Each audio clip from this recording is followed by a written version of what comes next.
Me and Marty just came up with the idea to talk about a wee bit about Charlie Veitch. What's the other guy's name? Because I keep calling him JD Sports or something. DJE Media. That's the one. So, and by all accounts of people in the area, they're saying there's a wee cabal fucking gathering round them, you know. But and like, whatever happened? Why did the Love Police ever need fucking bodyguards and shit? You know, it doesn't kinda make sense. But yeah, you do live and you do learn. Seems to be a whole host of these new YouTubers that call themselves Auditors popping up now around Manchester city centre. There's like a tribe of them, and they seem to follow the main two. And everyone wants to be like Mike, sort of say. You mentioned that word earlier on, and it just went right over my baldy napper, mate. Maybe if I had here, I'd have caught it. Auditors, is that what they're calling themselves? Yeah. So I'm not sure, because there's the guy auditing Britain that goes about, gets into altercations and stuff like that. So I'm not sure if he was the first sort of one to propagate that name, because I don't think Veitch and them boys ever referred to themselves as auditors back in the day. But it just seems to be like this new craze of these new YouTubers. See, I think that's an important point what you mentioned there, Martin. A lot of new YouTubers, because I commonly get people bounce up on my page and they're like, anybody, the Federal Reserve is the fucking federal and private and all that, you know? And you're like, aye, man, like, fucking... But they're going through the same thing, like, well, Martin, I know you from Bilderberg primarily, man. Yeah. That's the first time I met you, man. I don't know if you can remember me literally losing my voice. But that was messy as that was messy good and messy bad at the same time, man. I'm so glad I went though. In hindsight, so glad I went. It was a real experience, you know, and the sheep pen they created for us all was just like ironic as fuck. Fun times, man. It was very fun times. That's like you say. That's where we met. We go sort of way back, don't we, into all this sort of alternative media, or what you used to say back in the day, this so-called independent media. And the more you sort of research into things and look at people, you realise that they're not so independent, as you've discovered many times through your investigations and research. I used to call it a cock train, you know, just feeding each other. Just one big cock train. Then it was the Truth for Industrial Complex, where you seen it was like they were talking, getting everybody obsessed with the pyramid. We operate in a pyramid scheme, more or less. For your mind and your soul. Buy my boner pills. Yeah. And it seems that way, doesn't it, now, even with these groups that call themselves the left or the right or whatever, which I know we're going to get into further down the line. But yeah, these auditors, though, they seem to be really poking the bear, don't they? And there just seems to be no respect for other people anymore. I shared the video with you in the group here, the boys earlier on, like 10 years ago, in George Square, we anonymous, everybody's as mad as a hatter, man, fucking, but at least we were putting up soup kitchens, feeding the homeless and giving them out free weed. You know what I mean? It's a lot better than bouncing about with bodyguards ready to kick you in the fucking teeth if you dare to go up to them with a camera, which they've all made their fucking living off of for fucking the past 10, 15, 20 years, man. Yeah. But I've always been skeptical of the controlled alternative media. And you should be, definitely. This is what a lot of new people now that are getting into these groups are not realising, that it's like the forces behind these groups and the agendas why. And, you know, they will have many valid talking points and arguments and concerns, but I'd say that the people at the top of these groups and factions are playing on people's genuine concerns and using that to misdirect, you know, from any kind of real opposition to the elites, let's say, if you want to put it like that. Mate, it's as simple as trying to explain populism to a dunderhead to go, what's wrong with populism? It's popular. You're like, exactly. They're standing in front of you, telling you what you want to say, vote here, and then it won't happen. Look at Trump with the JFK files. Look at Trump with the, I'm scared to even say it, the Vax Hoover Company stuff, because he was going to get JFK's brother to fucking look into that stuff.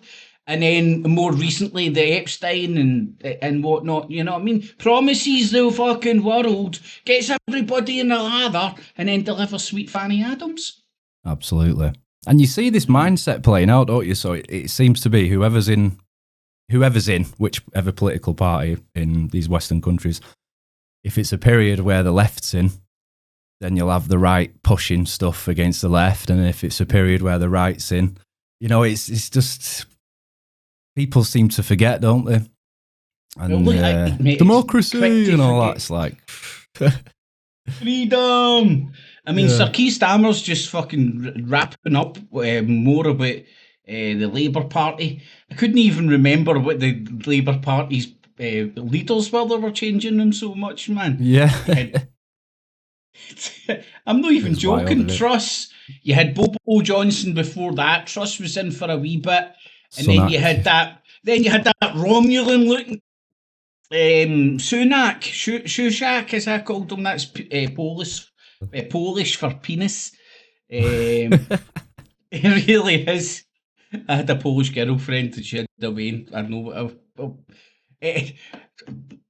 on a side note, I started watching that new Star Trek, man. It's magic. It's just all the old characters fucking upgraded. Yeah. But I mean, the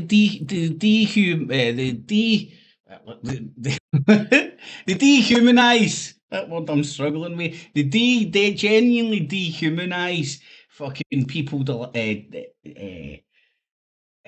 the street. It's like I've been on Mars and I've been on Mars. I'm on Mars right now, man, but I've been in worse spots, do you know what I mean? And if some cunt fucking, if you're sitting in the fucking corner of the street going like that, eating a donut, smoking a fag, or even have a quarter bottle, somebody goes up to you like, oh, what are you doing smoking a fag? How can you afford to smoke a fag and drink a fucking drink? You're like, here you, oh, I just... Yeah. It's sad. We've been talking about it, haven't we, in the WhatsApp group for a while and sharing stuff, what's been happening, and they don't seem to realise, I mean, even the people watching this stuff who are like getting the rush off it, you know, and enjoying these interactions and people getting prodded with sticks, they're not realising that some of these people are going through the worst times of their lives, whether that be through their own choice, you know, and mistakes that they've made that's led to where they are now. But I mean, they'll claim that they're helping them by exposing it and putting it online and making all these viral clips. It's going to help them, but it's going to push them further into isolation and just hide away and lead to more addiction and stuff. I mean, I'm not going to tar them all with the same brush because, you know, like I've seen Billy Moore do some good stuff in terms of approaching these people and actually talking to them with compassion and decency and trying to help them. And, you know, I've got nothing but respect for that. But when they're shouting and swearing at people and raising the voice and then preemptively striking them because they're too close to them, you know, it's just like, yeah, it's crazy.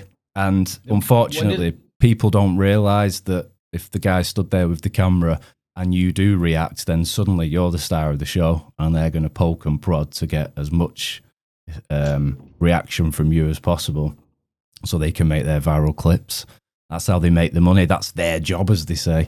But unfortunately, I think it's leading down a dark path, and I think it could ultimately lead to a ban of filming in public, like in other countries, which nobody wants to see, because it's just about human decency and respect to say to people, do you mind being on film?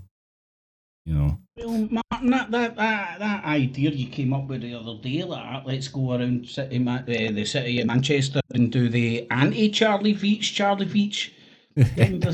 kind of stuff. Yeah. And we were even joking today, like, get a bullhorn and stand 10 metres, 20 metres up the road for Charlie Veitch and just start bullhorning them like, Charlie Veitch, Ian Thompson, they get it here, read it all today. And then when they start coming to you, get the umbrellas out like, don't come near me, don't come near me. And then fucking have a few gorillas, a few cave trolls hanging about you, man, ready just to twat them when they invade your personal space, just like they do, you cunts. And then let's see what happens. Do you know what I mean? Like, what's going to happen? You're going to get a slap in the wrist for us. It's not even going to be assault with an umbrella. So I need my walking stick. I've got a dodgy hip. I need my walking stick. And then because I'm a videographer, I've got like a tripod, which could double as a mace. Yeah, man. I don't think it'd get to that. I think people, like people on the street, I think they'd appreciate just a bit of decency, and especially some of these characters that have been subject to these viral videos. Like, I'd like to ask them off camera with respect, do they want to talk about it?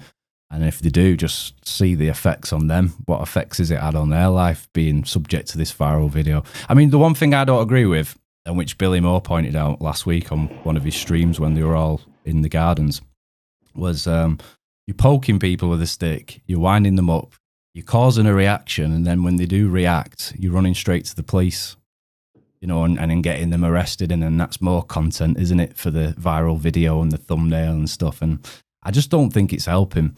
I mean, I can understand if a crime's being committed or it's something, I'm fully with that, public filming and doing what they need to do. But just approaching people that are minding their own business, even if they're arguing amongst themselves, just maybe they're drunks or whatever, just leave them to it. They're not... Exactly, mate. Most of the time, they're not actually bothering the public. They're just doing their own thing until the guys with the cameras turn up. And that's the sad thing, And I think it's a dark path we're going down. Do you know the funny thing is as well, mate? See, if you went up in a friendly manner and not like forcing your camera in their face and got to spoke to the people, they're the biggest character. They're not some of the biggest characters about the town you'll ever meet, man. I don't know. I can only speak for the Glasgow homeless community, man. But if you get one of those guys and you're sitting down having a friendly chat with them, it's hard to get rid of them because they've got so many stories. They're like bang back because you don't end up in the street without living a life, Yeah, and I like that stuff. I like watching them videos like where they have those sorts of interactions, where they're just explaining maybe what went wrong and maybe the person with the camera's trying to give them a bit of inspiration, and hope and stuff. And that's, you've got to commend that, honestly. But I just don't agree with certain tactics that a few of these guys are using. I think it's wrong and I think it's dangerous because some of these people they're prodding, they might not have anything to live for. And in today's world, you poke somebody too far, like backing a dog into a corner, it's going to bite, you know what I mean? And then unfortunately that could lead to somebody being seriously injured or killed, and it's not a good thing, and I'm not advocating for that. I'm just saying, where does it lead? And that could very well be a possibility. You're playing your Mystic Meg, buddy. Yeah, rightly so, mate. You can see it happening. If it's no people protesting outside of hotels, it's people protesting about them protesting, which blows my mind, man. It's like, what are you doing? Why are you turning up? Why are you turning up to like fucking poke them with a jobby stick? Yeah. Jobby sticks. And I'll definitely agree, like you say, with the protest stuff. We've talked about this recently. You'll always have like what they call the lefty renter mob. I'm not generalising all people on the left or all people on the right, but they're just as batshit crazy, aren't they? It's like you're not helping the situation. Obviously, we can see that there's problems in Britain and there's things that are happening which shouldn't be happening, and it is a genuine concern for the general population, the shift and the change. However, that is coming from the top down, isn't it? So those sorts of people, the left and right arguments, need to look at the politicians and the people pulling the strings and the lobbies and why is society like this? Who's got the contracts for the migrant hotels? Who's making all the money off them? What inside deals are happening? And expose all that stuff, and people come together and, but it's not going to happen because, like we were saying earlier, these groups left and right, they're usually controlled to a fashion, and they'll push certain narratives. Mate, while them are blaming them, fucking nobody's fucking looking at what the government's doing, which is cutting welfare and filing it into the military-industrial complex of the West right now, because we're at war, pretty much almost at war with China. They're talking about them invading Taiwan again. We are at war with Ukraine, which is Russia. Don't make any qualms about it. It was fucking... I just want us to bring some balance and common sense and a little bit of middle ground to everything that's happening. We're not ignoring the elephant in the room. We can see there's genuine problems and things happening that concerns us all. But I think if, like you say, we don't get that middle ground, come together, bang our heads together, what's the solution? Because people in these groups are calling for all-out violence across the streets of Britain. And you can see the sentiment in the comments, and you can see the things that are building up. And what's that going to solve, honestly? People think that if they kick about the town and do enough damage and hurt a few people, that suddenly the government's going to say, oh, okay, we're gonna ship all the migrants out tomorrow. It's not going to happen. You've got human rights and all sorts of things, and they're not taking that into account. But why is the government allowed it to happen? That's what we need to be asking. It's like, I agree with you, like a middle ground is always a good place, but I even think something more important for that, I would like to even just suggest to the table, was like, you can be as far right as you fucking want, they can be as far left as you want, it doesn't mean you need to kick fuck with each other. Yeah. Do you know what I mean? Like, have your fucking thoughts and feelings, but then live in a world in the reality that there's got to be compromise. And then there's a meeting kind of somewhere, normally kind of in the middle-ish. And then, mate, I've spoke to you about what I think's the solution and all that. It certainly isn't climbing the gates of Westminster. You'll just get mowed down with gunfire. You know what I mean? You need to take over the monarchy. There's you can't just approach it for this pure ignorant place. Like, just protest the fucking hotels, get them flung out, and we'll solve the problem. They're just moving the problem from there to there and diluting it even maybe more. Oh. Look, I've teared my hair out, mate. Same here, mate, honestly. But it's for a place of ignorance, and then you're like, so what are you doing there? What's your point? I remember I started saying this. I was like, right, Tommy Robinson, what's your fucking manifesto and all that? And then he brought out a manifesto, and you read it, you're like, oh, mate, man, that's like, sounds like a takeaway menu to me, man. It's fucking ridiculous. But, oh, fuck. Yeah. Oh, we have a caller. That's my mobile phone going off there, man, and my fucking WhatsApp. So I've got so many notifications on my shit that sometimes I just ignore them. It could be my mum dropping down deed, and I'm like, fuck it, it's probably just the BBC News telling me some crap. Oh.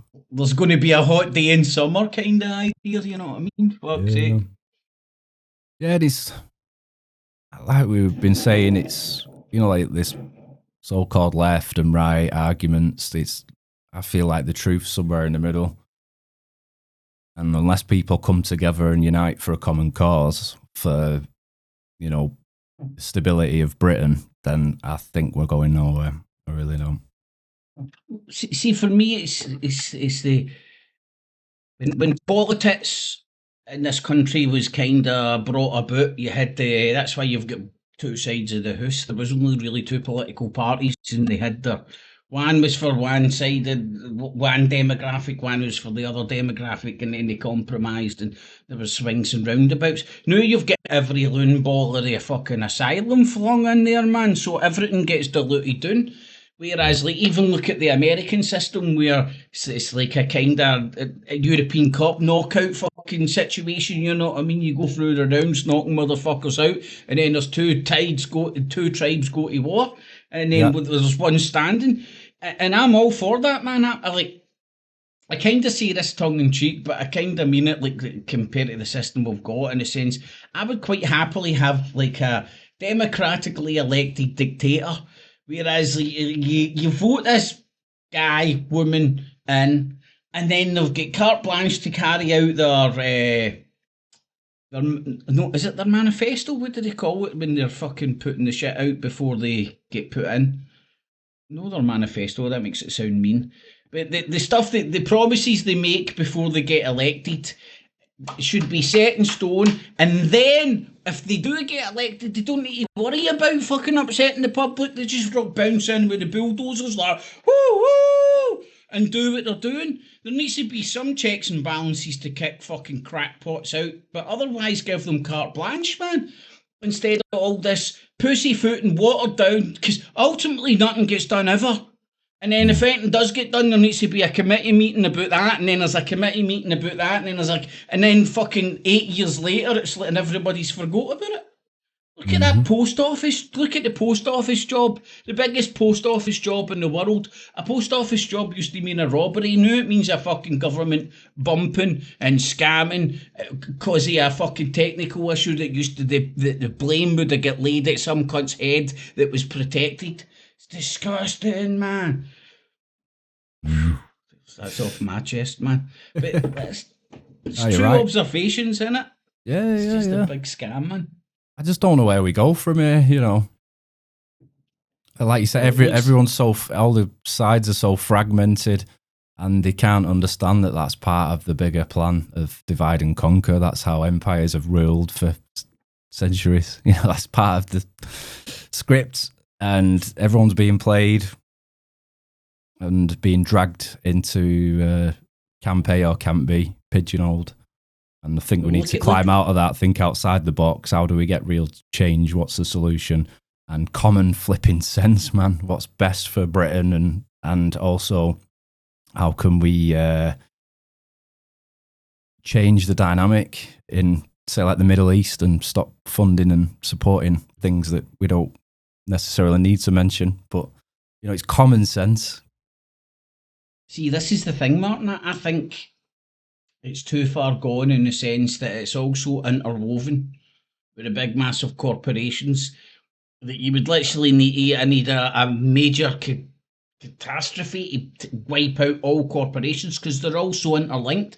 If you look at the military-industrial complex, the reason it's called that is because you get the chips for Japanese, you put them in the fucking heats for fucking Poland, and then they go to France to get a wee fucking wing put on, and then they go to Britain to get fucking computerised. I'm generalising a wee bit there, but you get the point. They're just all fucking working with each other. I've got British aerospace engineers down there. It's pretty much Lockheed Martin. And they get all the publicity and stuff because of how big and gravitas they've been over the years. But just stick into your Google and Wikipedia page, arms industry, you'll see the long list. A lot of French companies, a lot of German companies, a couple of Spanish companies, all over the gaff, and they're all working. It's like when you hear about the tanks, what was the missiles that were given to Ukraine? And like, we're going to give these Ukrainian missiles. And they're like, if they come from the UK, they're called, oh, so true, sir. And if they fucking come from France, it's like, oh, yeah. You know what I mean? They were the same fucking missile. Yeah. Just fucking coming out of different factories because it's got the same semantics and plans and know-how and then engineering prowess. And that's what it is. It's about being able to engineer and produce on an industrial scale military products to fuel these wars. See that ceasefire that they just had in fucking Israel? I'm pretty sure, mate, that was just to restock the bombs and bullets. I thought it was 110% bullshit when it started. And then it turned out to be bullshit because it didn't really start. And then they just restocked with their fucking love bombs and bullets and started again, went at it. Yeah. Oh, it gives me a headache thinking of that area of the world. That's how they do it. Yeah. That's and again, that's my argument with what call themselves the right. Tommy's lot. Britain's first, all these groups, they seem to have a strong allegiance to this other nation. And from the rest of the world looking in, who's aware of what's been happening, not just taking it face value from what the mainstream media tells you, you just look like idiots. Absolute idiots. No common sense. And then that feels left, and then it's all just fragmented and polarized. And we started on auditing, and it kind of led into that. And I think that it is important because a lot of these auditor guys are also following these narratives, aren't they? You see them going to the demonstrations, like the pro-Palestine stuff, and some of the stuff they're saying and winding people up and using the talking points that the almighty Veitch uses, and it's all just copy and paste and nonsense. To anyone with a brain cell who's been looking at the state of the world and investigating things and researching for decades, you just like, your credibility's gone. You don't seem to see the bigger picture. And if they only cared to look and rub two brain cells together, they might figure it out. Do you want to hear my crazy solution for the Israel-Palestine problem? Right. Now, I couldn't give a flying fuck of the name of the gaff, right? But it's a one-state solution where we kick out all the don't kick out, we disband all the IDF, disarm all the IDF, disarm all the Hamas and every other military fucking ballbag in that area of the fucking world.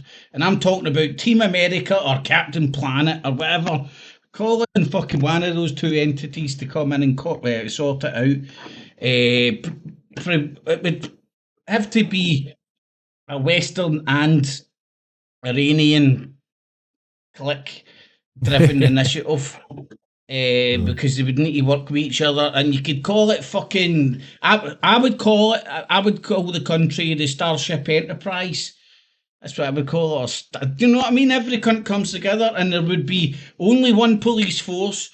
Now, it would take ages to fucking get this done, right? But like Jews, Arab, Muzzies, Christian, every 10 million different denominations that go into that area of the land would all be the same under this one administration whose leadership, a bit like the UN, you know, the way they play pass the parcel with fucking who holds the talking stick, not the jobby stick, but the talking stick, something along those lines. Because this two-state solution ain't going to happen anytime fucking soon.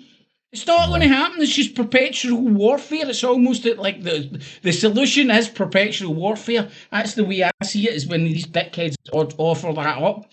And this isn't a Jewish state. It's not a Palestinian state. It's not a Muslim state. It's not a Christian state. It's the fucking Starship fucking Enterprise. And the first guy that should be put in it should definitely, his name should be called Kirk. Fucking damn it. Yeah, that's it. It's a sad state of affairs, honestly. It really is. The sheer devastation and stuff is unreal. I have to switch off from it sometimes because I've looked at that side of the world for years and decades, as you know, and done stuff on it. And yeah, it does get to you, man. So that's why when I hear some of these talking points and the arguments from some of these YouTubers, let's say, I just think, nah, especially ones who know better. I mean, Veitch knows better. Come on, the love police, anti-war, this, that, and the other. What was he just playing everyone the whole time from early on? Aye, quite possible. He was. Yeah. That's why he fell out with that. Do you know how his other his pal? Danny Shine. I think I might stand corrected, but as far as I'm aware, his pal Danny Shine was pro-Palestinian, and that's where some of their friction came from. We've not even spoke about the stuff that you found out about his bodyguard earlier on. Big, what's his name? Sadsack? No. Fred. Big Fred. He's a UFC boxer, isn't he?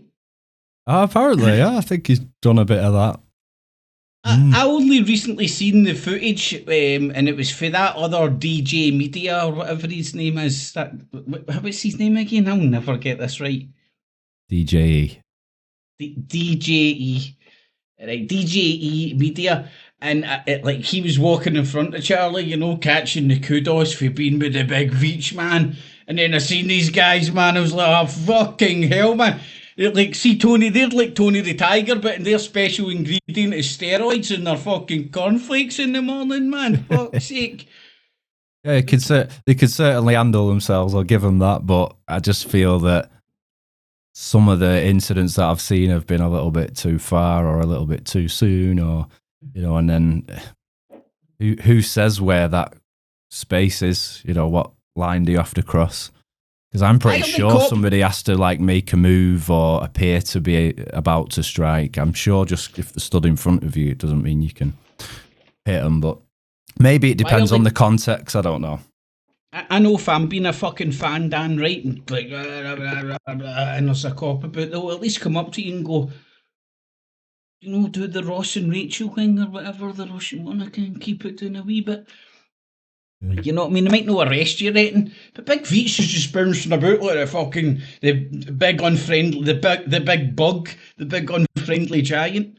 Yeah. Do you know what? I wouldn't have a problem with him if he was a respectful person doing what he does. Maybe ask people if they're getting agitated. Do you mind being on film? All right, okay. Well, I'll go over here then, and just get on with his day. Because most people probably aren't bothered. But you know, it's usually like we say the ones that are going through a bad time in life at the lowest. And they're having cameras shoved in the faces to be in potential viral videos that family members are going to see, bringing shame on them, leading to more depression, isolation, addiction. And I just don't think it's helping. Like, fair enough if you want to go and talk to them and say, look, do you mind talking? And like Billy does, put the mic on them and have a normal chat to them, like a compassionate human being, then I don't have a problem with that. I mean, there will be instances, to be fair, that maybe when these guys are walking around on camera, just filming the scenery or whatever, and they catch someone on the camera, maybe just because they're there and they can't avoid it, and then people start getting aggy with them, you could just be like, oh, sorry about that. Yeah, you don't want to be on film. No worries. And then fair enough if they're still coming at you. Yeah, you want to film it. You need some evidence and stuff. But I think there's just a fine line, and I think some of the tactics these guys are using are really starting to piss off people in the city, definitely. And like I say, what's it going to lead to? Nobody wants to see anyone get hurt, but if they carry on behaving the way that they are, anything could happen, couldn't it? Well, mate, I'm going to sound like the big lefty that James Goddard thought I was the other night, man.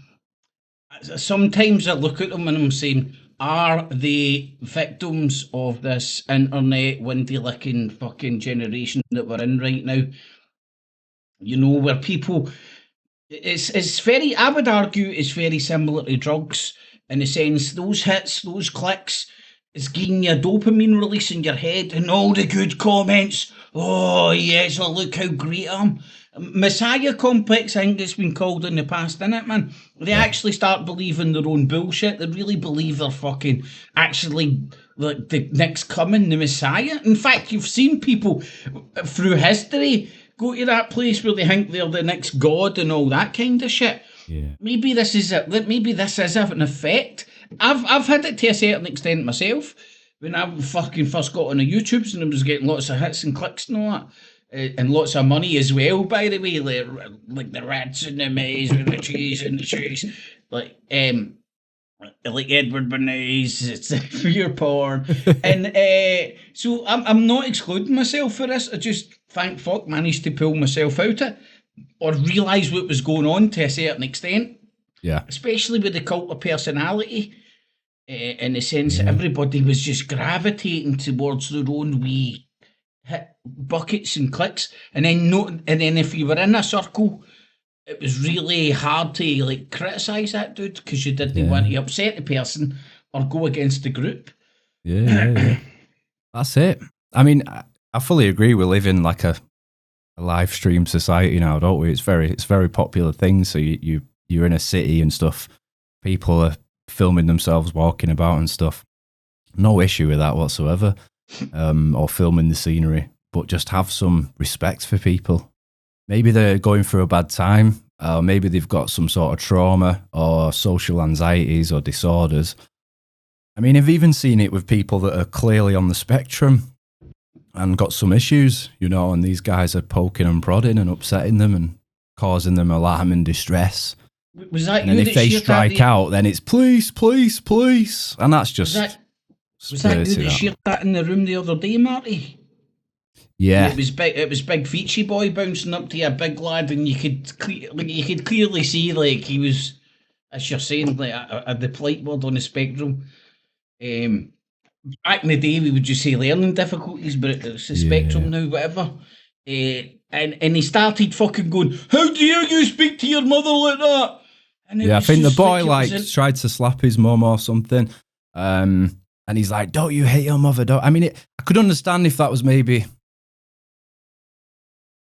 a different situation, but the boy was clearly, you know, had a condition, and even his mum saying, "Just leave him, stop, like leave my boy alone," kind of thing. And yeah, I mean, I think he even put the caption, "Was I wrong for this?" You know, in the shorts clip. So he knows rightly that it's a controversial thing, and many people might agree and say, yeah, there's some of these kids on the spectrum just need more discipline. They just need telling off more and putting in the place, and they're not taking into account, like, we shall take over the people that are inferior for us. That's my they don't understand accent. You know, if it's a severe condition, then the neurological things are affected and how they respond and process things. Whereas that mum would have probably talked to the boy later on and said, you know, you shouldn't really have done that when things are calm, and have a respectful chat about it. But that's just one incident out of hundreds. And I will say, I am quite disgusted as well at the DJE media, because a couple of nights ago he put up a video, and it was this attack, this fight that had happened. He just got there after the fact, just on the outskirts of Piccadilly Gardens, and there's a guy lying on the floor, and the police, I think, were doing chest compressions on the guy, you know, and he's filming it, clearly filming it. I mean, as soon as he's seen the blue lights and the commotion from a distance, he's running. Oh, I've got to get the views, got to get there quick. And ambulance chaser. Yeah, exactly. And he's just not giving the guy on the floor respect. And the police woman saying to him, look, just give the guy a bit of dignity. You know, he's clearly dead at this moment. I think they did get him back to life and put him in the ambulance, but it was just the way he kept saying, I'm not getting him on film. I'm not. Next second, got him on film again. And then there was another incident with a crazy woman on a bike. Oh, I mean, that's probably not nice of me to say it like that, but she was a bit off her head, and she's just been really provocative and being an absolute nuisance with the police, which, I mean, they should have probably dealt with it a bit earlier. But she's calling DJ out for what he's doing and mentioning the Veitch stuff and everything, and she does follow him about for ages. But there's a few incidents where she's filming him, and there was a point where she's getting a bit close to him and stuff, and he's pushing her back. And then there's another lad, I'm not sure who he is, but he was dressed in the grey tracksuit, if you look back at the video, and he's got the mask on and everything. And it appears that he's got a bit more common sense, you know, and he's telling DJ to, like, just, you know, show some restraint, step back. He keeps going towards a woman, then he starts following her about and antagonizing, just making the situation worse. And this lad's just saying, look, just leave her alone, you know, step back. And he's like, I will push you. Come on, I will push you. And it made me think, and I was looking into, like, the self-defense laws and stuff. And apparently, if you invite the trouble, then it's a whole different story. You're held liable for it. You can't say to someone, come on then, hit me then. And then go crying wolf. It's even in the UK law. Do you know what I mean? So if it gets to a severe case and stuff, those things would be taken into account. If these auditors are poking and prodding, saying, come on then, do it, and then they do it, and then they hit them and they bang their head, they're not going to get off scot-free. Do you know what I mean? I hope in the legalese dictionary it says the boy that cried wolf. The boy that cried wolf clause. Yeah, and I know this is going to be controversial, and we'll probably get all the cult of Veitch and DJ on board, but You know, it's not right. Something's got to give. People need to start showing a bit more respect for people out in public, especially those down on the luck. Like I say, if they're in the middle of committing a crime or you think crime's about to happen, and you do what you got to do you know what I mean? But to preemptively start the trouble and bring an issue where there sometimes, and most of the times, isn't one, it's not good. It's not good. Martin, I would dare to suggest you might have watched a wee bit more of his content and whatnot than me over the years, right? Definitely read most of the comments because you can read better than me, that's for sure, right? Oh, I don't know. But the point I was going to make, some of the comments that I've seen have been pointed out to me. It's like, one of the last ones was, why don't you come down to South London and try that? Right, I'd done one myself when I was up at Drumchapel, up at Drum. I was like, why don't you come up to Drummy, Charlie Veitch? Why don't you bounce about here? Even your fucking MMA or fucking whatever fucking ball bags bouncing about, man, you're going to get a fucking shone off by your fucking chip. Yeah.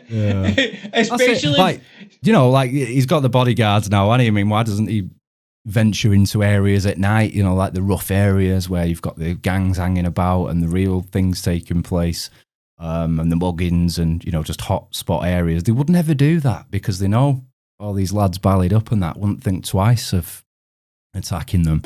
And obviously threat assessment and stuff, it's wise that they don't do that. However, don't go and play Billy Big Balls to a load of homeless people who are drunk out the skulls.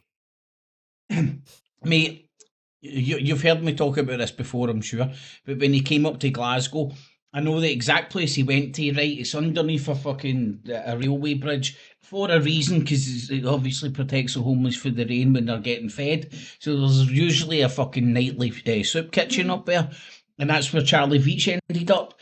And then, like, the video I've seen, right, so I've never seen the full content text, but what I seen was this wee woman walking by him, right, and she was going along Argyle Street, walking away from him, and she just made it, you're a poverty tourist, and then he started getting on his heels and chasing her.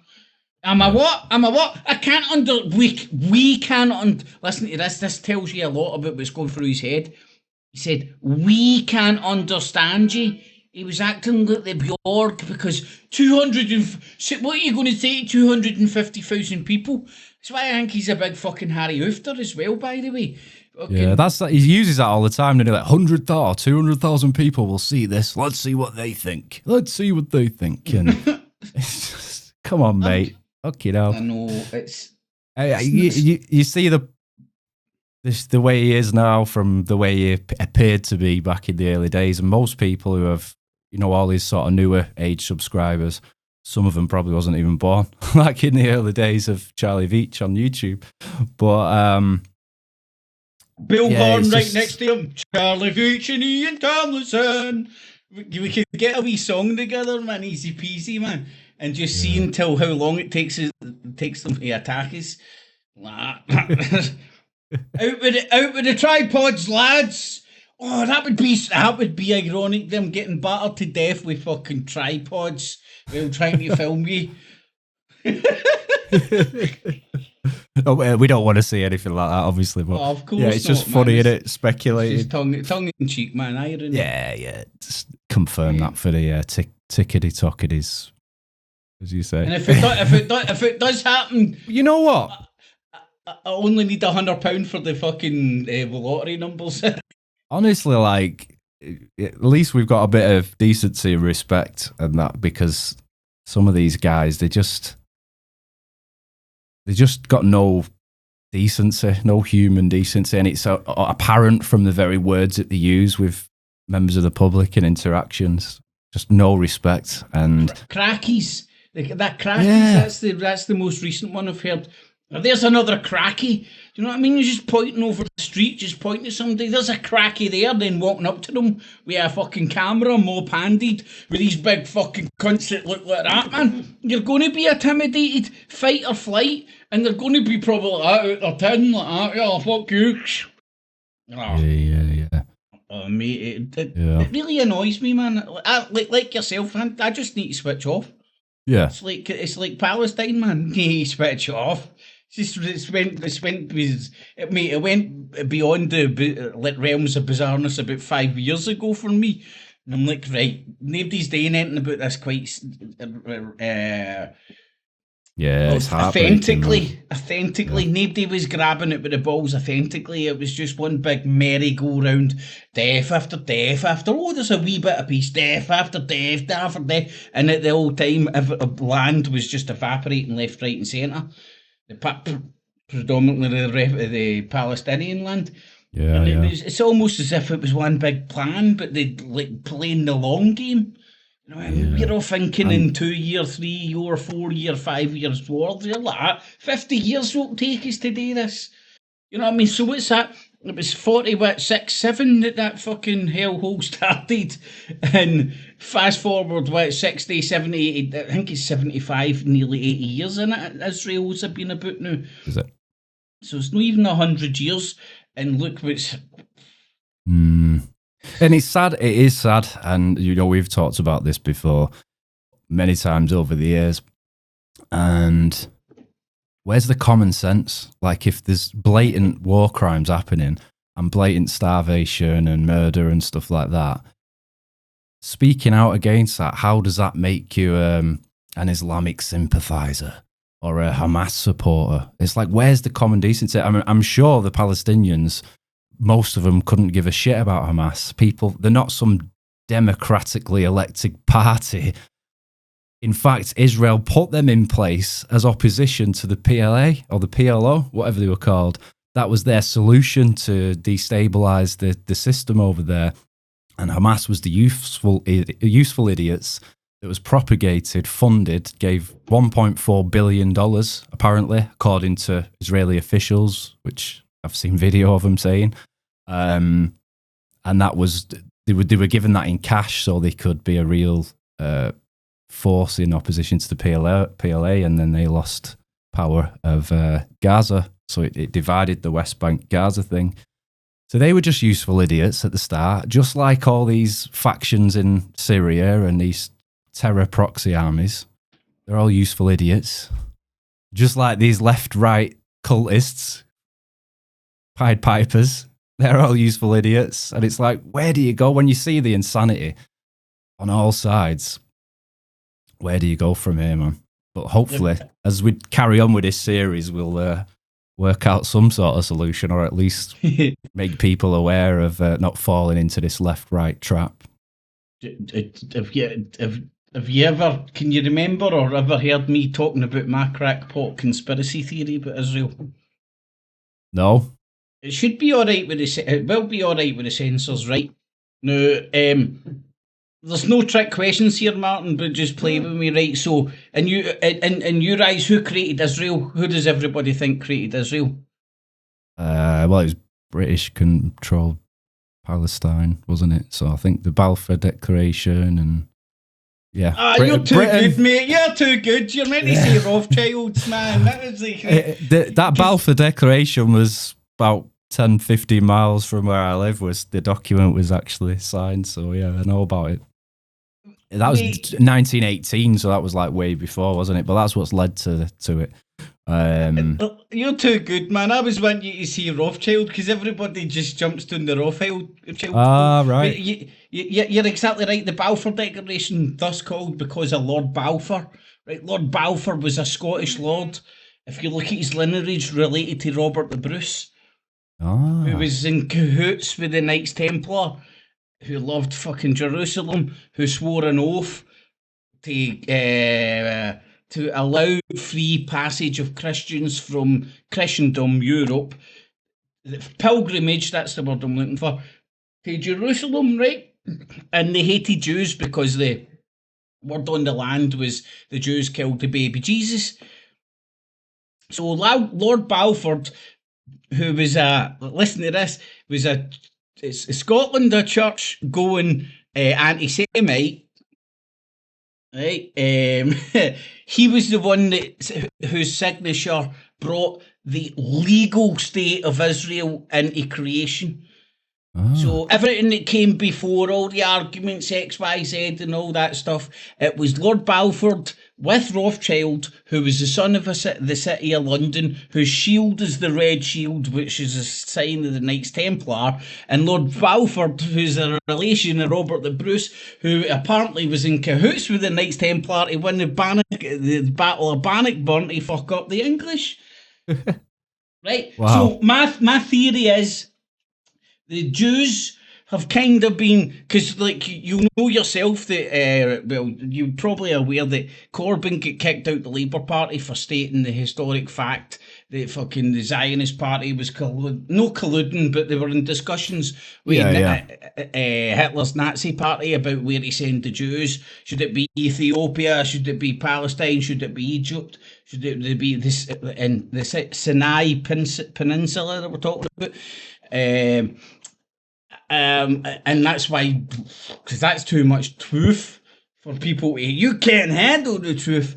But Lord Balfour started it, right? Lord Balfour, I would say that religious oaths come from a very Christian religious fucking orders, and their orders were, for time immemorial, was to facilitate the movement of Christians from Christendom to the Holy City.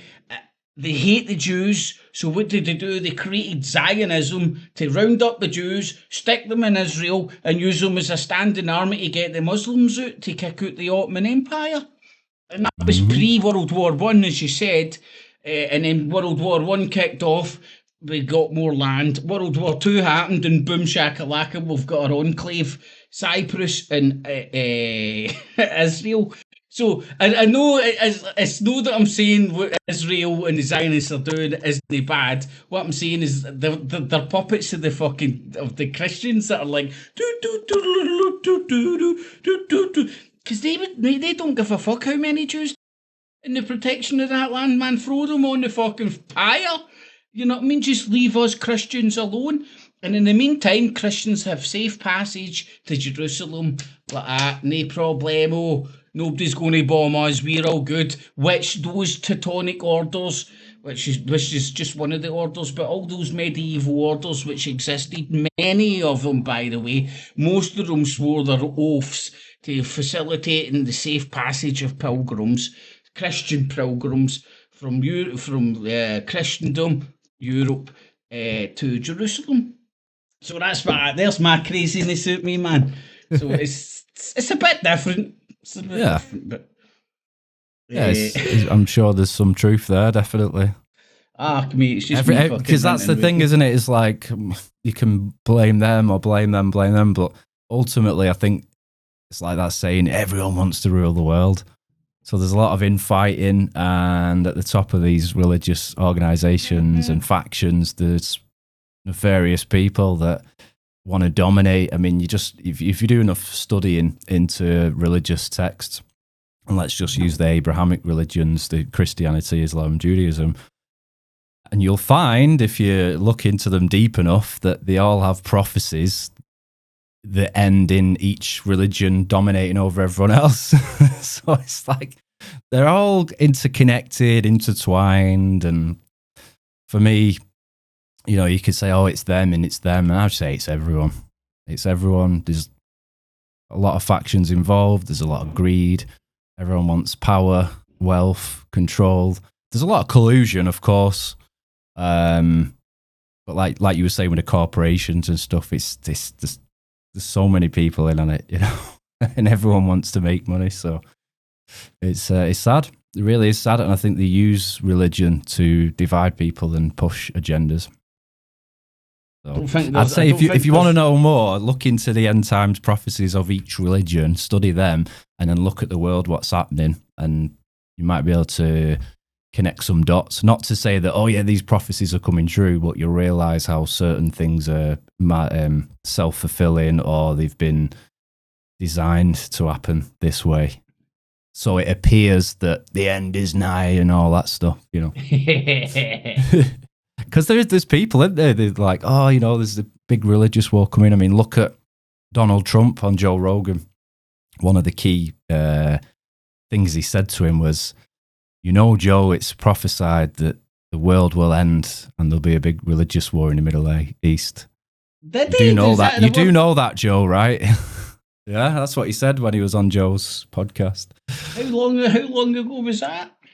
Just before, well, I think the podcast dropped the week before he was in power or something like that. So maybe December-ish, possibly. But yeah, there was a lot of samples of it cutting about. You can find it. He's like, yeah, you do know, Joe, that the world's, there's a prophecy that the world will end and big religious one in the Middle East. You do know that, Joe, right? Yeah, of course, because these nut jobs who are pulling the strings in the world are trying to make these things happen and self-fulfill these prophecies to justify things and keep the control going. And yeah, so I'd say they're all as bad as each other.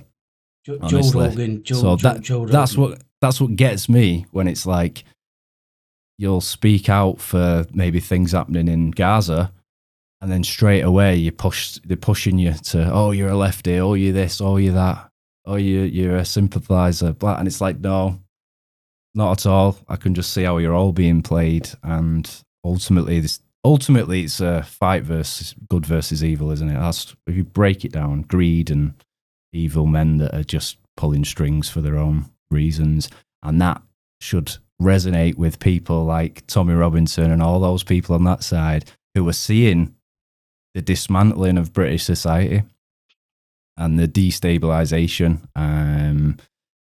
purpose thing that's going on, you know, and you look into who all these elites are and the prophecies, it's like, oh, hold on, wait a minute. You know, just common sense. Yeah, well said, mate, well said. Another thing I'd say to people as well, if you're curious about some of the stuff that we've talked about, put that into your AIs and ask some questions for some common sense and logic, and you'll be surprised at some of the stuff that it kicks back. And even in terms of who some of these talking heads are connected to and what other possible reasons they'd have to fragment and divide society and lead the lambs to the slaughter, pretty much.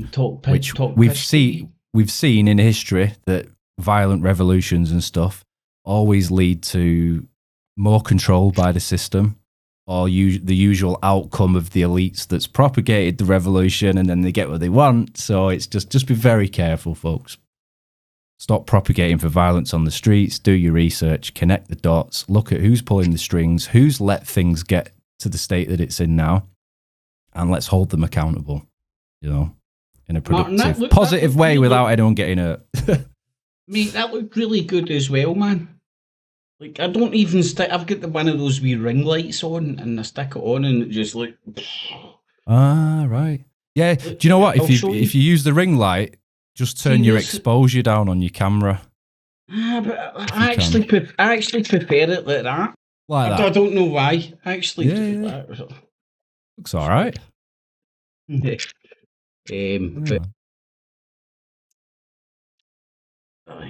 yeah, do you want to do a little closing speech? And I'll... Hear ye, hear ye, hear ye. No, anybody and everybody that listened and will listen and does listen, check out Big Marty's stuff, man. It's immense. Thank you, man. And listen to my jibber jabbers. And moving forward, man, hopefully we'll do some stuff that will be a wee bit different for your usual. Ashamed to say it, sheep. You know, the sheep calling the sheep. It's almost like who's the black sheep? We're the brown sheep. Or the grey sheep. Or the in-between sheep. And get in touch, folks, as well. You know, if... I want to do one of those disclaimers that you see on the TV shows, but if you've been affected by things shown in tonight's proceedings or show or whatever... Has Charlie Veitch prodded you with his fucking camera stick? If so, hit me up, iemedia.net, use the contact form, send me a message. We'll arrange a podcast, we'll get your point of view, your perspective, what effects it's had on you, and we'll try and bring some balance, and we'll try and help people along the way. And if we do go forward with the plans of doing some stuff out on the street with our bodyguards, of course. If only. We don't need them because we've got respect for people, and when, you know, things could happen, but we're not causing trouble unless we get a megaphone and stand next to Charlie Veitch and go, hey, Ian Thomas. No, I think the best way is just get the most copywritten song on YouTube that they don't allow you to use. Just get a portable speaker. Or just start, guys, if you're out there on the street and they're filming you and they're bothering you, just start playing music on your phone. That usually helps because they're that worried about losing the monetization. Beatles would do the damage. Oh, that would be like, it'd be like Star Wars with people setting their phones to phaser. It'd be like, just beat it. And somebody else would be like that way, like, I don't know, Bon Jovi, he's probably heavily copyrighted, or some Spice Girl. Oh mate, it could be like, yeah, I can see that now. Yeah. People chasing each other off with their music. Keep my Spice Girls away from me. Yeah. Oh mate, it's been good, man. It's been good. Like I say, this is a first of more that we'll do. But let's just try and bring some common sense back to it and try and show people out there, and especially people out on the street, that not everybody that's viewing this content is judging you and thinking, oh, look at that dirty, druggy, drunkard. You know, we understand that things have happened in your life. Sometimes it could be self-inflicted bad choices, but do those people not deserve a chance at life? Do they not deserve a little bit of respect and compassion? Talk to them like a human and see if you can maybe brighten up their day or help them. Fair enough, if they're being an aggressive so-and-so, then you got the right to stick up for yourself, defend yourself, whatever. But if you're poking them with a Kip's Clips jobby stick and then going, oh, please, the minute they react, I'm sorry, but you're not for me. See, the thing is, Martin, we're basically just stating common decency in it, man. It's like, that's it. There's no simpler common decency. But I'm allowed to do this. Well, you're allowed to do it, man, but there's common decency. You don't bounce up to a 90-year-old man or woman and stick shit in their face because you're allowed to. That's some sort of autistic fucking Rain Man stuff. Yeah. In my mind, you know, you can't is that no a sign of autism when you can't judge other people's feelings and how other people will feel? Yeah. See, I've got the opposite for that. I don't know if we get an opposite for autism, because I've got too much empathy. I walk down the street and I can't get to the gym because I'm fucking 20 grannies shopping's home, man. That's a bit exaggerating, because any time you offer to give an old dear a hand, they're so suspicious of you. They're like, no. You're like, oh, fuck, I'm actually genuinely trying to fucking help, man, because my mom's getting old, and any time I see an old person, my heart just bleeds. I'm like, oh, fuck, can I help you, man? Yeah, definitely. I swear, that's where my head's at right now, man. My mom's getting old, and I'm like, oh, and in fact, I've heard a cunt's doing the exact same to my mom. And I'm like, I'm more than happy to do that, do you know what I mean? Yeah. Carry a bag, or just make sure an old boy's all right, man. Or it's not right. Yeah, and these guys, they don't. I mean, that was something I didn't bring up before, but another clip that I seen with Veitch, stood at one of the tram stops in Manchester, and it doesn't show you what's happened before, so I don't know what the guy's done. But he stood with his kid, and then Veitch is like, "Look at you stood with your child," and he pans to this toddler, and he's swearing at him because Veitch has edited the clip and cut out the swear words. He's clearly swearing at him, and doesn't, want to make himself look like an ass because there's a kid there, even though he looks like an ass because he's shouting at the guy with his kid, and then he's following the kid and following the guy with the kid down the thing and giving him loads of abuse, and the guy's not even saying anything. I mean, he might have said something to him before to provoke him back, but in the context that we see, Veitch is shouting at this guy stood with his little boy, and I'm sorry, but if you do that to most people, they're going to eat the arse of you, aren't they? That's their child. You're swearing in front of my child. How dare you? You know what I mean? And it's got no respect, man. No respect. It's a big shit show, isn't it? And people love this stuff. Look at the comments. It's crazy. Mate, it's voyeurism. It's voyeurism. Yeah. I get my voyeurism with me with Rotten.com and Big Brother and with Davina McCall when she was good looking. After that, I was like, right, I'm a bit of fucking...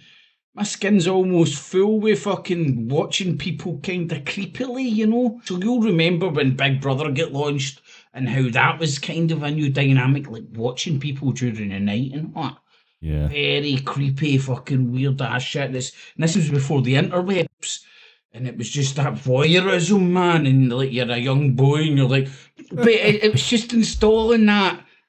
Do you know that? We call it puggies, one-armed bandits, or the fruit machines. It's just installing that Yeah. 24 hour. That's what happened to me, man. And then, but I got it all out my system. And then, like when I started broadcasting myself all the time, man, I was like, I'm out. I can't watch myself. Yeah, Too embarrassing. I like this content where people walking about and you see in different cities and places, because I've not been away, you know, I've not seen the world. So I do like watching those videos, people in different countries and getting about and interacting with people and finding out about that town and stuff. People like Peter Santello, I think he's called, YouTube. Goes about all different places in America. I love watching that stuff. But they're respectful. Do you know what I mean? If someone says, I don't want to be on camera, you don't even see that, to be honest, because they edit that out. They edit it out. They're not there for that. There's no question. It just doesn't even get into the vocabulary. It's like, here, I'm doing a tourist video, if you want to call it that, a traveller video. Yeah. I get you, mate. I get you, man. And it's just positive. Those videos as well. Yeah. It's the voyeurism ones when they're fucking just prying into other people's lives. Maybe to make themselves feel better, maybe to make some bucks or whatever. It's like the people, at first, I probably can still bring a tear to my eye. The cunts that go out and pay, go at a homeless person. Here, man, here's $20,000. And a homeless guy's like that. And you're like, you don't know, you just earned him about 80 grand opening that, but that response and all that, you know, hey man, I love you, you're so good and all that. You're like, well, he's done a really nice thing, but he's done it with a balance sheet in front of him. Do you know what I mean? He's not done it out the goodness of his heart. But is it better that he's done it than not do it? But it's just corrupting cunts into this no voyeurism. That's fucking virtue signalling, isn't it? Yeah. Hey, homeless man, I've just bought you an iPad. And guys like that. Where do I charge it up or pawn it? Where's cash generators again? Only joking, but yeah, no, that's what I mean. Like, you know, I think we're all guilty of it, aren't we? We all like some of this controversial content and seeing people argue and stuff, but for the right reasons, you know. And we can watch it and cringe at the guy holding the camera just as much as the person he's filming. Just by their actions, you just think, oh, mate, look what you've just done there. There's no need for that. It's just... But each to their own, you know. I'm sure people love that sort of stuff. That's fine. I definitely watched bum fights back in the day, man, but that was at least 10, 15 years ago, wasn't it? Bum fights. Yeah. It's like a new version of bum fights almost, isn't it? That's what they're trying to portray. Spot on, man. It's the same thing, just aye, you're exactly right, man. It's just well, then I feel bad saying that because I'm calling them bums and, you know, they're perceived as that, but it's not their fault sometimes, is it? You know, I mean, I remember back in the day, we used to go to this like car meet, you know, where the boy racers park up and stuff. And there used to be this homeless guy called Bruno, and he was a lovely guy. He used to come up to the car park and stuff, and, you know, he was a respectful guy, and he was very well spoken, like educated and posh. And, you know, he'd come over and talk to us, and we'd have a laugh with him, and nobody took the piss out of him. It was just pure respect. And I got talking to him one night, and I just really wanted to know what happened to him. And anyway, he was like a maths teacher or something, had a decent job, had a wife, had a house, and he lost his job, and then financial problems, and his wife left him, then he hit the drink, lost his home, and apparently it all happened within weeks. Literally just spiraled out of control. Next minute his wife's left him, he's homeless, he's on the street, he's drinking.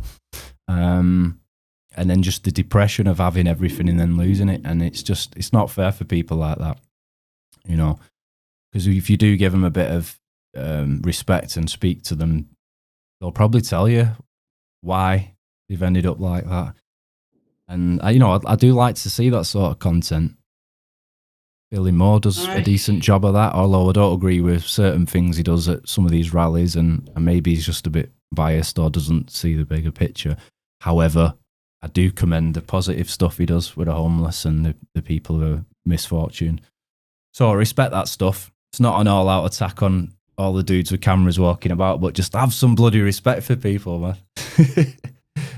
That's all I want to say. Well, it is very simple, but have respect for people, have at least show a wee bit of empathy. Instead, it is like gladiatorial. What's the new one? Hunger Games. And I think it's demonising the towns, isn't it? Because people see like one video with a few altercations with people who didn't want to be filmed kicking off, and then they suddenly think that town's really bad. And, you see the comments, or what's happened to society, blah, blah. But these people have always been about. Martin, so it's not changed. It's just now they're being filmed and provoked. So you're aware of it, Who's got a political dog in the fight right now to fucking demonise, or not even demonise those kind of people, but as you said, like make it look like towns, policing's getting out of control, housing's getting out of control, everything's getting out of control. Who's get like? I know who I fucking get. I know the answer I've got in my mind, man. To me, it's self-evident, and then you join the dots and you see who's provoking this kind of fucking shit. It's not to say that it's not happening, because it's obviously fucking happening, but it's to say that, like, the social medias now can... one of my favourite sayings is they might not tell you what to think, but they'll tell you what to think about. Do you know what I mean? So one week you'll be thinking about Nintendo, one week you'll be thinking about Sega, the next week you'll be thinking about...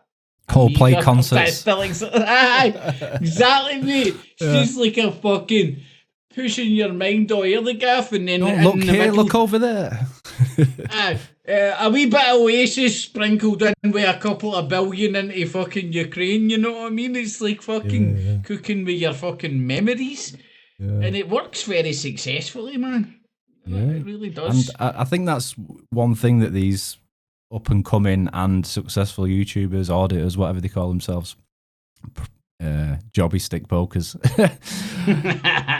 they seem to be following certain narratives and talking points and falling into that divide thing. And what they don't realise is they're like influencers. They've got hundreds of thousands of people watching them. And just by their very words they use, which people say, oh, words aren't important, but they are important, very important. And they've weaponised people's genuine concerns. And... most of the public haven't got a clue at the upper levels what's taking place, and now this is a plan. Mate, look at the way they're dealing with that. I can't remember her name, but that councillor's wife that called for fucking burning down fucking hotels and all that with people in it. Oh, I missed that one. Have you, mate? She's still serving 20 months in jail. All right. Okay. That's when you see when they say people getting jailed for hurty words. Yeah. The hurty words they're talking about is fucking go and burn down the hotels and kill every fucking refugee in them. That's literally what they're saying. You can read it in the comments, the sentiments there, and I think, like we were saying earlier, it's a very dark path to be going down. And people think that by attacking migrants and hurting a few and burning places down, that's going to lead to some real change. No, it's not. It's just going to push, especially because they're polarizing the argument against like all Muslims. Like, let me just put this disclaimer, like, I'm not supporting any religion. I think they're all as corrupt and as intertwined as each other. I'm no live for it anymore, mate. I'm no it's all right. TikToks. There's no disclaimer needed. I'm still recording. I know you're a crackpot.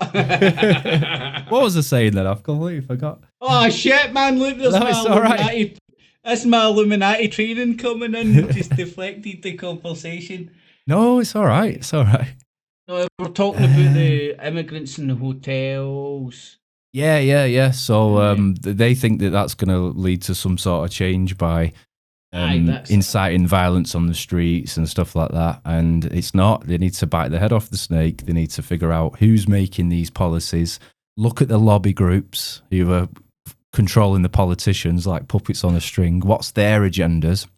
Who's making the money off all these hotels? Which companies you can just ask the AI and it'll connect dots of who's who, and even people like Tommy Robinson, you know, which lobbyists and organisations he's affiliated with, took money off over the years, and what their agendas are. And then you're like, oh, right, yeah, I see the pattern here. So it's just... Martin, are you suggesting we bring around the coup and then put AI in charge? AI, who's better than this fucking ball bag we've got right now? Well, that's fucking quite. I'm gonna like you remember fucking Knight Rider, don't you? Well, Mr. Knight. It's gonna.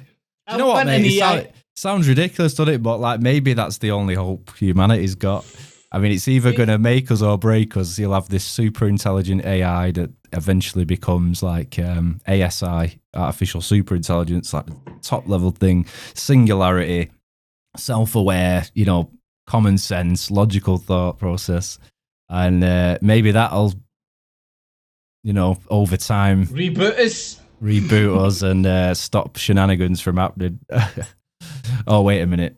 That's a sci-fi movie, isn't it? or is our natural state to be at war? Because there's an argument to be said that the human race, in one way or the other, I know not in the human terms, the modern day terms, one way or the other, we've always been at war. Yeah.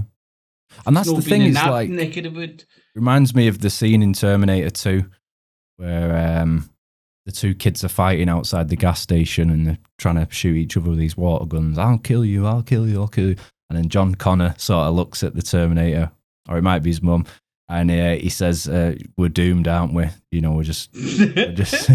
And he's like, yeah, humanity's just going to kill each other and it's destined to destruct itself. And it doesn't have to be like that, folks. Just like people on these left and right groups and all that, whatever they want to classify themselves as. Can't we just have some decency and call out all forms of evil equally? Not just based on the colour of the skin. Call me!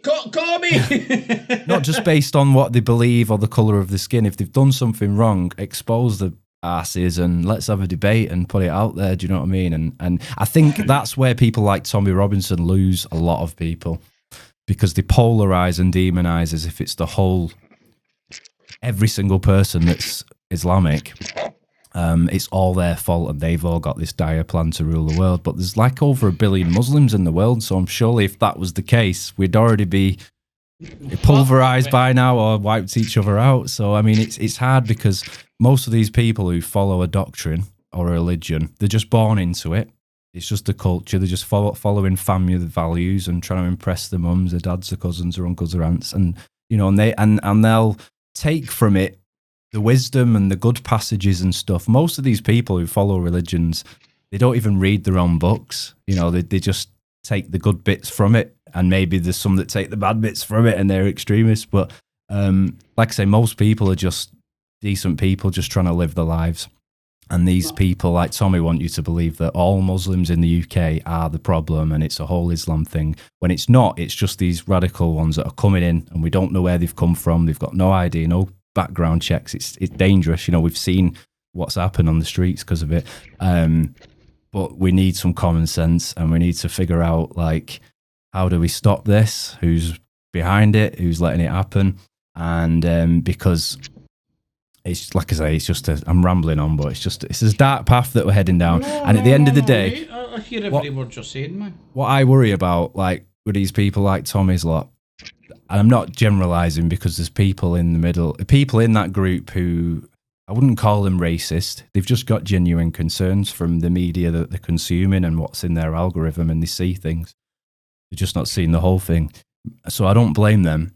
However, what damage is it going to do to Britain if all these guys go rioting through the towns, burning things, hurting people, and classing it as like a crusade almost? That's going to push all the decent Muslims in the UK and the ones that were born here and just living and working, and that's going to push them against them, and then there's going to be big race riots, and then people are going to get involved that would have never got involved, and then suddenly it's become white versus brown and this religious thing, whereas the ones at the top pulling the string are still going ahead with the global agendas. They're still so yeah. Anyway, rant over, guys. Just have some bloody common sense and connect the dots for yourself, and stop worshipping these idols in these movements who are just leading you astray. And yeah, I mean, I don't see any leaders or anyone that I could even point to and say, yeah, they're good for the country. I'll vote for them. Boris Johnson. Yeah. Yeah, so I just want him for the shits and giggles. While the world burn, while the world's burning, Bobo will be up there like.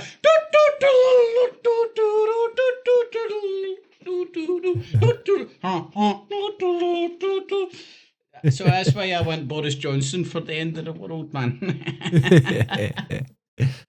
Hopefully, sanity will prevail and enough people won't fall for this shit and won't end up mobilised on the streets, smashing the town up.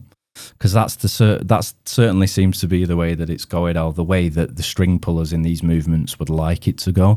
And as we've seen in history before, that ultimately just leads to the state having more control, new laws brought in, possibly even banning people from filming in public, because of it. Here, hold on, mate. I forgot. Digital IDs. If people want a different, but even just a different suggestion of what to do, right? Now, the people in power right now govern us. They say they govern with consent, right? And they get consent through the polling booths, and they get the polling booths. And like, if you look at all the demographics, aka like you've got like 68, 69 million in this country right now, right? There's a small proportion of that register to vote because of the age, and the arseholes, the people that don't vote, register to vote and so on. Like Go and crunch the numbers, man. That we stay in a country that's ruled by a minority, not a majority, man. The demographics don't fucking work, man. Although they'll stand up and tell you. So my idea, and I've done it myself for the last 3 years, the last 3 general elections I've held my own. And it's just to satisfy myself, because I can't be arsed with this shit. I tried to change it, but nobody listens to me, man. I'm full of push. But imagine, instead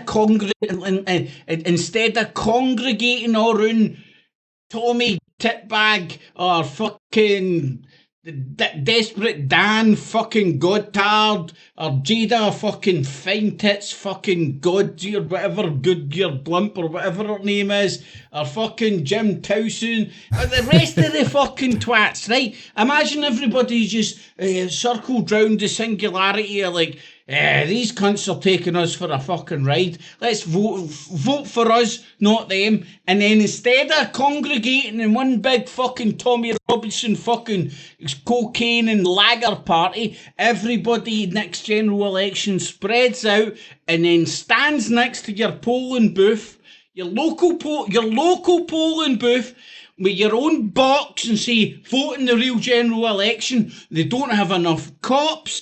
They don't have enough numbers. They couldn't police it. They couldn't stop it. There's no legal fucking right that you can't stand there and go, this is the real election. When I done it, man, the first time that I done it next to my polling station, the cops came up to me and were like, you can't call it the real election.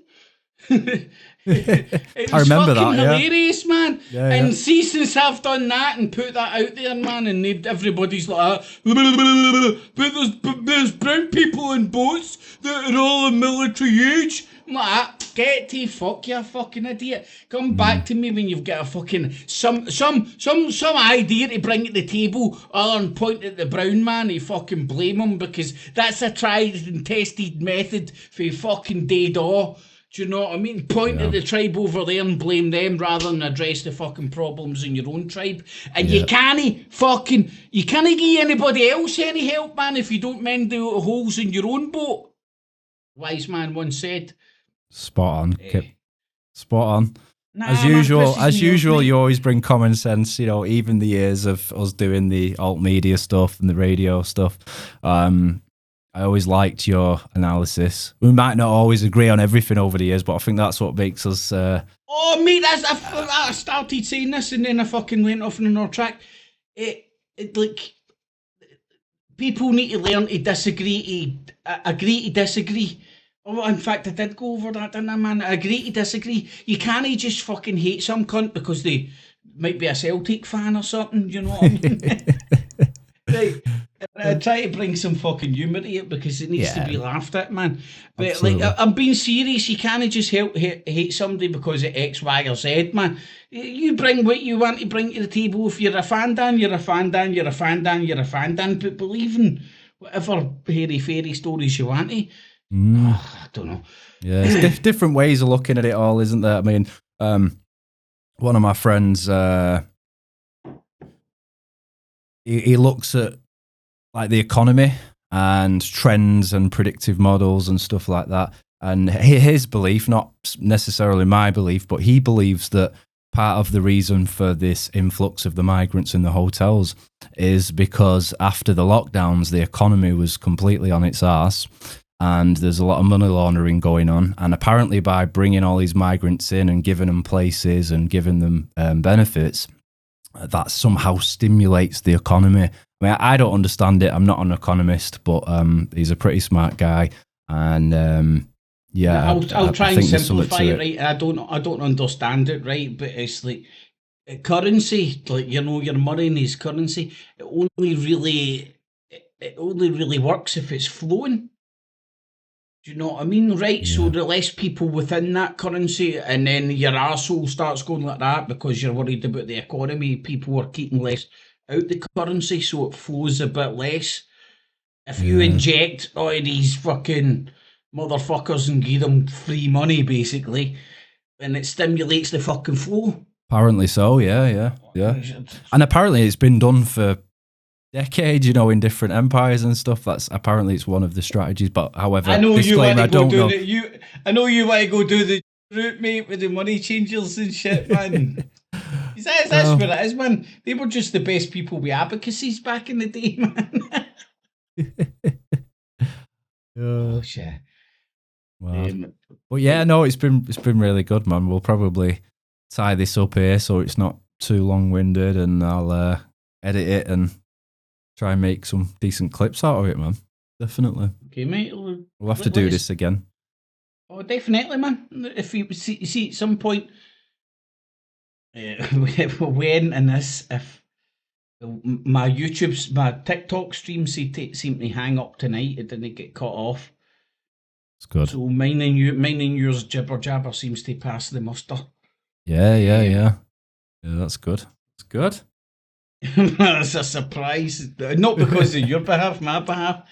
I just, but anyway, I mean, definitely, man. Nail it down for one night a week.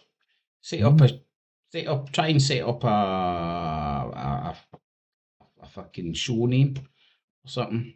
Yeah, like a series name sort of thing, and we can put it on mine, put it on yours, whatever, put it on both. Spread it out there. You know what I mean? I'm gonna check in with my TikToks, but that seemed to stream to my TikToks, no problemo. Yeah, apart from the shite fucking camera because of the technical issues, but like that's it. And some people like the live element, don't they? And then some haven't. Some who are not around at that time can go and watch the polished thing afterwards. And I'm going to go and see how much a donut's worth.